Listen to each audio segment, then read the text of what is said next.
নমস্কার, আমি সুভদ্র। আবার সোশ্যাল মিডিয়ার ফেসবুক ছাড়াও আমার যে ভিডিওগুলো ইউটিউবে আমরা ছাড়ছি, অনেকেই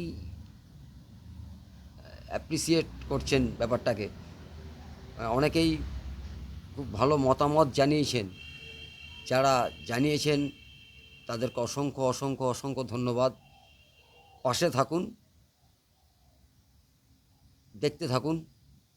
আজকের বিষয়টা একটু পেলাম আবার একটা বিষয়, সেটা হচ্ছে আমি বরাবরই রাজ্য সরকার অর্থাৎ আমাদের মাননীয় মুখ্যমন্ত্রী সবার নয়নের মণি,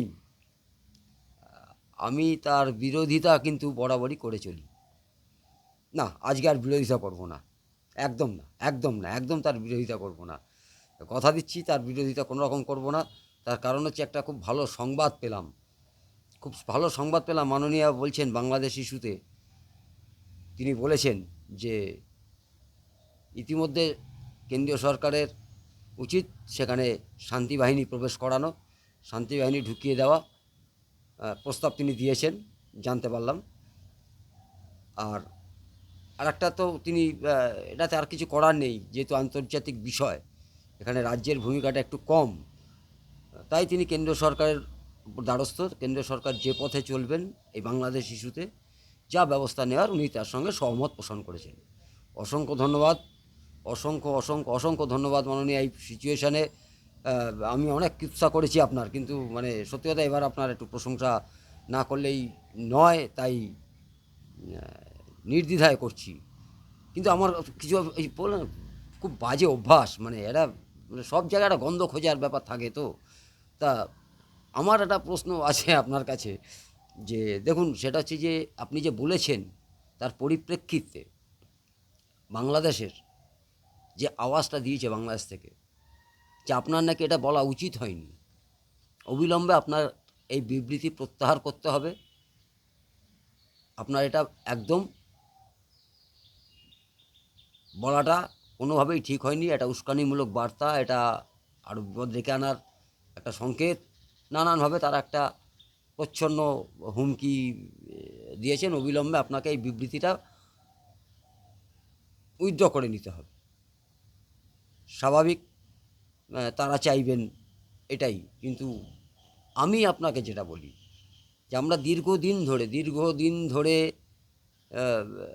আমার মতন বেশ কিছু মানুষ যারা আপনার এই যে সাপ খেলা আর কি, মানে আপনি যে সাপ খেলাটা, যে খেলাটা নিয়ে আপনি খেলান আর কি, আপনি যে খেলাটা পছন্দ করেন আর কি, আপনি এখন ভালো সাপুড়ে এবং বিষধর বিষধর সাপ নিয়ে আপনি যে খেলান, তা আমরা আগেও বলেছি যে সাপুড়ে কিন্তু সাপের হাতেই সাপুড়ের মৃত্যু হয়। সাপুড়ের মৃত্যু সাপের হাতে, এটা একদম পরিষ্কার। আর একটা কথা আছে না, মানে সম্ভবত আর কি শ্লোক আছে আর কি, যে আগুন নিয়ে খেলছো রানুই, সেই আগুনেই পূর্বে তুমি, এরম একটা কোনো এক মহান কবির লেখা। আমি সঠিক অতটা শিক্ষিত টিক্ষিত না, অতটা মনেও রাখতে পারি না, জানি না।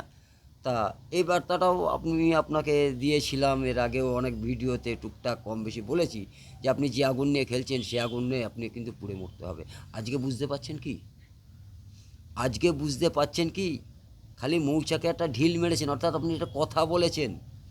আপনি যাদেরকে বলছিলেন না যে এরা আমার দুধেল গাই, এদের দেখবার কে আছে, আমি ছাড়া এদের দেখবার কে আছে, ওদের কথাটাও তো আমাকে ভাবতে হবে, ওদের কথাটাও তো আমাকে ভাবতে হবে।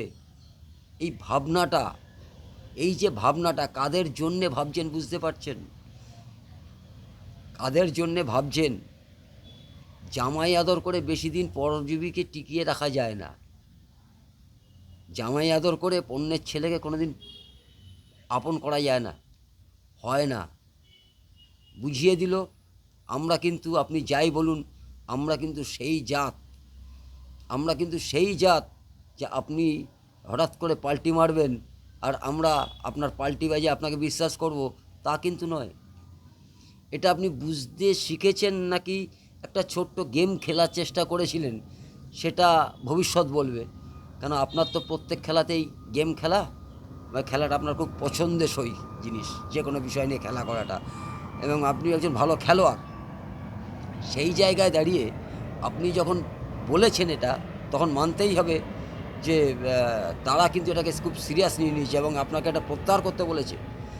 আগামী দিনে এমন না হয় আপনার ক্যাবিনেট বা আপনার পরিষদ বা আপনার রাজনৈতিক দলের যে পরিষদ, সেখান থেকে না আওয়াজ ওঠে যে আপনার এটা বলাটা ঠিক হয়নি, আপনার এটা বলাটা ঠিক হয়নি।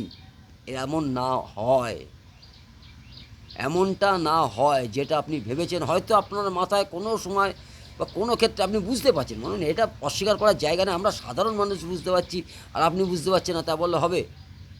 আপনি রাজনীতির স্বার্থে সেটাকে বুঝতে চাইছেন না। আপনি কিন্তু এখন একটা আতঙ্কে আছেন যে আজকে বাংলাদেশের ঘটনা কালকে পশ্চিমবাংলার ঘটনা হবে না তো। এর আগেও আরজিকর কাণ্ড নিয়ে যখন আন্দোলন শুরু হয় গোটা বাংলা জুড়ে, তখন কিন্তু আপনি একটা কথা বলে ফেলেছিলেন যে এটা কিন্তু বাংলাদেশ নয়, অর্থাৎ আপনার এটা বাংলাদেশ হয়ে যাওয়ার একটা আশঙ্কা আপনার মনের মধ্যে কিন্তু তৈরি হয়েছে। আপনি বুঝতে পারছেন কিন্তু বলতে পারছেন না, তার কারণ হচ্ছে 27% ভোট, 27% ভোট। আমাকে ক্ষমতায় টিকে থাকতে হবে, এই একটা জ্বালা রয়েছে। কাজেই আমি না রাখছি মানে ছুঁচো গেলার মতন অবস্থা আছে, না গিলতে পারছি না উগড়াতে পারছি। আপনার অবস্থা এখন ঠিক সেই রকম। তা যাই হোক, আপনাকে আমি আমার এই ভিডিওটাকে খুব বেশি দীর্ঘায়িত করবার মতো মানসিকতা নেই, জাস্ট এই সাধুবাদটা জানানোর জন্যে আজকের এই ভিডিওটা। আর যারা দেখছেন যারা শুনছেন তাদেরকে অসংখ্য ধন্যবাদ। ভিডিওগুলো ভালো লাগলে অবশ্যই আপনাদের বন্ধুবান্ধব মহলে শেয়ার করে দেবেন। আর অনেকের যেটা চিন্তাধারা থাকে, ভালো লাগলে কমেন্টস করবেন, অবশ্যই কমেন্টস করবেন। যে কোনো কমেন্টসের আমি পক্ষে, সেটা সমালোচনা হোক বা ভালো হোক, বা যদি আমার কোনো ভুল ত্রুটি বা কোনো ইস্যু হয় সেক্ষেত্রে সরাসরি সমালোচনা করবেন, আমি খুব ভালোভাবে অ্যাকসেপ্ট করতে রাজি আছি। আর এটা আমার এমন নয় যে এটা আমার প্রফেশনাল চ্যানেল, এখান থেকে আমার আর্নিংয়ের ব্যাপার আছে। আবারও বলছি, এটা কোনো প্রফেশনাল চ্যানেল নয়, জাস্ট ইউটিউবে একটা চ্যানেল খুলে আপামর মানুষের কাছে আমার এই সামান্য সামান্য কিছু কথা, আমার যে উপলব্ধি, আমার যে বুদ্ধি চিন্তাভাবনা, সেটাকে আমি পৌঁছে দেওয়ার চেষ্টা করি। সেটা কখনও হয়তো রাজনৈতিক, আগামী দিনে হয়তো রাজনৈতিক বক্তব্য নাও থাকতে পারে, আরও অন্যান্য বিষয় নিয়ে আলোচনা হতে পারে। তাই কাজে বলছি, যারা আছেন পাশে থাকুন, অনেক রকম টপিকস, অনেক বিষয় নিয়ে আলোচনা করা যাবে। এটা খালি মাননীয়াকে ধন্যবাদ জ্ঞাপনের জন্যে এই ভিডিওটা করা। তার মধ্যে যেটুকু বোঝাতে পারলাম, জানি না সব ব্যাপারে রাজনীতি খুঁজবেন না। আমি কিছু কথা বলা মানেই, বা আমি দেখেছি আমি সোশ্যাল মিডিয়া কোনো একটা কথা লিখছি, সেক্ষেত্রেও আমার ফেসবুক প্রোফাইলে যখন লিখছি কোনো একটা কথা, সের মধ্যেও অনেকেই রাজনৈতিক অ্যাঙ্গেলে দেখেন, যেহেতু একটা আলাদা ভেবেই নিয়েছেন আর কি আমি কোনো একটা রাজনৈতিক দলের সাথে আছি। কিন্তু মূলত আমি সেরকমভাবে কোনো দায়বদ্ধতার মধ্যে দিয়ে নেই। হয়তো মানসিকভাবে অবশ্যই মানসিকভাবে আমি যখন একজন ভোটার, আমি ভোট দিই, সেক্ষেত্রে আমার একটা পরিচয় বা আমার একটা চিন্তাধারা আছে, সেই চিন্তাধারা কোনো একটা রাজনৈতিক দলের পক্ষে অবশ্যই আছে। তা সেটাকে অস্বীকার করার জায়গা নেই।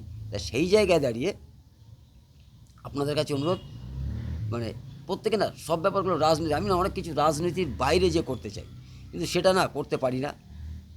তা যেভাবেই হোক, এই সাধারণ মানুষ, সোশ্যাল মিডিয়ায় আননোন পার্সন, জনতা, তাদের কাছে পৌঁছানোর একটা গণমাধ্যম, একটা সহজ মাধ্যমটাকে বেছে নিয়েছি। আমার কিছু বক্তব্য পাগলের প্রলাপ বলতে পারেন কেউ বলেন না ঠিকই আছে দাদা, ভালো হচ্ছে। উভয়কেই ধন্যবাদ। আবারও বলি, যে ভিডিওগুলো ভালো লাগবে পারলে অন্যদেরকে শেয়ার করে দেবেন। সারবক্তা যদি কিছু বুঝতে পারেন, তা সেখানটাই হচ্ছে আমার সবথেকে বড় পাওনা। এছাড়া এখান থেকে আমার আর কোনো কিছু পাওয়ার ইচ্ছা নেই, আশা নেই, আশা করিও না। সকলে ভালো থাকবেন। অন্য বিষয় নিয়ে অন্য দিন হবে। ছোট্ট ভিডিও সেখানে শেষ করছি। নমস্কার।